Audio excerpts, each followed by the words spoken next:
สุดมองแห่งนี้เป็นทางสุดสัน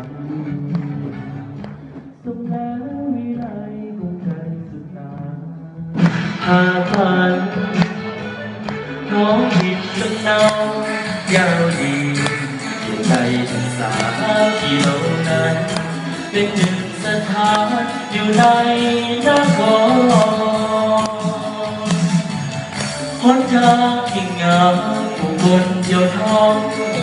ไปมาแม่ขอคุกค่าบ่เลือกใครสู่ฟอนเห็นตุ่มสาวลงลอยเด็กเราดินหยอกเย้า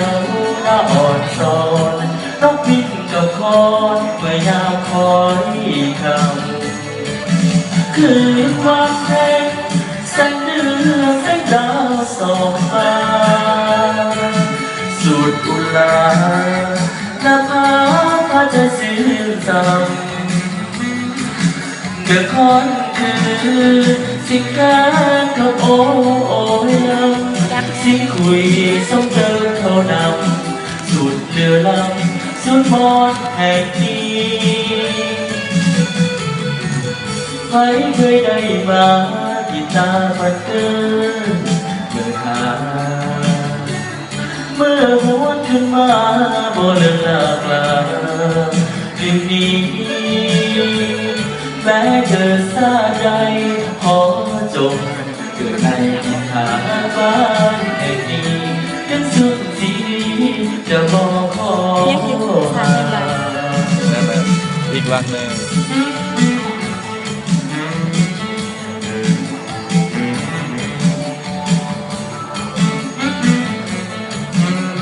ไม่ยินแต่เสียงไม่เห็นสู้บ่ได้ยาแหละลูกยาทำไม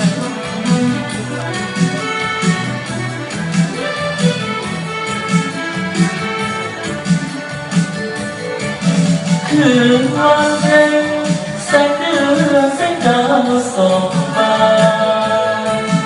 สุดกุลาหน้าผาเพื่อใจสิ้นซ้ำแต่ก่อนคือสิ่งการขับโอ้ยลำสิ่งคุยซ้ำเติมเขานำสุดเรือลำสุดมอง